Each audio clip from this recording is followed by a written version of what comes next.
बिहार में एनडीए की सरकार एक बार फिर से बन चुकी है और नीतीश कुमार भी मुख्यमंत्री बन चुके हैं। लेकिन इस बार बिहार में सब कुछ बदल चुका है। इस बार बिहार के अंदर लगातार बुलडोजर एक्शन देखने को मिल रहे हैं, क्योंकि इस बार गृह मंत्रालय सम्राट चौधरी के हाथों में है, मतलब बीजेपी के हाथों में। और जहां जहां पर बीजेपी की सरकार होती है वहां पर बुलडोजर एक्शन ना हो, ऐसा तो हो ही नहीं सकता।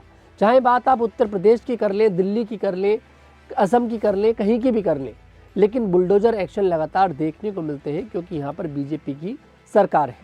अब इस बार बिहार के अंदर गृह मंत्रालय सम्राट चौधरी के पास है। लगातार बुलडोजर एक्शन वहां पर देखने को मिल रहे हैं। इसी बीच खबर राजधानी पटना के रूपसपुर इलाके से आई है, जहां पर दीघा नहर के रोड किनारे वर्षों से किए गए अवैध कब्जे पर आखिरकार सम्राट चौधरी का बुलडोजर चल ही पड़ा है। सड़क के किनारे बने अवैध मकानों और दुकानों को ध्वस्त करने के लिए बड़े पैमाने पर अतिक्रमण हटाओ अभियान चलाया गया। इस दौरान प्रशासनिक अधिकारी, पुलिस बल और बुलडोजर मौके पर तैनात रहे। प्रशासन के अनुसार यह कार्रवाई दीघा नहर रोड पर प्रस्तावित 4 लेन सड़क निर्माण को लेकर हो रही है। सड़क के दोनों किनारों पर अवैध कब्जे के कारण निर्माण कार्य में अड़चनें आ रही थी। मामला कोर्ट तक पहुंचा था, जिसके बाद न्यायालय के आदेश के अनुपालन में अतिक्रमण हटाने का निर्णय लिया गया।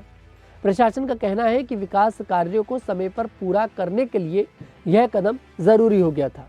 इस पूरे अभियान को लेकर दानापुर अनुमंडल पदाधिकारी दिव्या शक्ति ने बताया कि अतिक्रमण कार्यों को पहले ही नोटिस जारी कर स्वयं अवैध निर्माण हटाने का अवसर दिया गया था। उन्हें पर्याप्त समय भी दिया गया था, लेकिन तय समय सीमा के बाद भी जब अतिक्रमण नहीं हटाया गया तब प्रशासन को सख्ती दिखानी पड़ी। इसके बाद बुलडोजर कार्रवाई शुरू की गई ताकि सरकारी जमीन को मुक्त कराया जा सके। अनुमंडल पदाधिकारी ने स्पष्ट शब्दों में कहा कि यह अभियान यही नहीं रुकेगा, बल्कि लगातार जारी रहेगा। सरकारी भूमि पर किए गए किसी भी अवैध कब्जे को बख्शा नहीं जाएगा।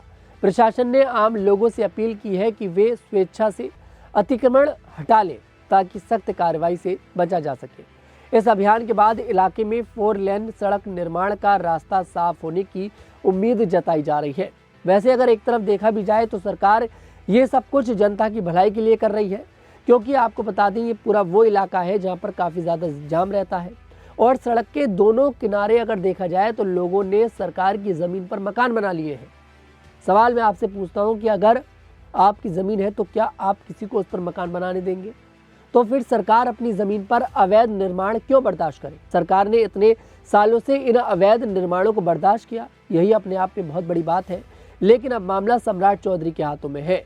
अब बीजेपी जहां जहां होती है वहां बीजेपी रुकती तो है नहीं। बिहार सरकार बिहार की जनता के विकास के लिए काम कर रही है, तो वहां की जनता को भी समझना पड़ेगा कि जिन जगहों पर उन्होंने कब्जा कर रखा है, अतिक्रमण कर रखा है, उसे वो अपनी इच्छा से ही खाली कर दे, क्योंकि जब सरकार एक्शन लेगी तो फिर इसका जो जवाब है वो बुलडोजर से ही दिया जाएगा। फिलहाल इस पर क्या मानते हैं आप लोग, कमेंट सेक्शन में जरूर बताइएगा। मैं तनुज दीक्षित आपसे मुलाकात करूंगा, तब तक के लिए मेरे साथ देखते रहिए द न्यूज़ 15 बिहार।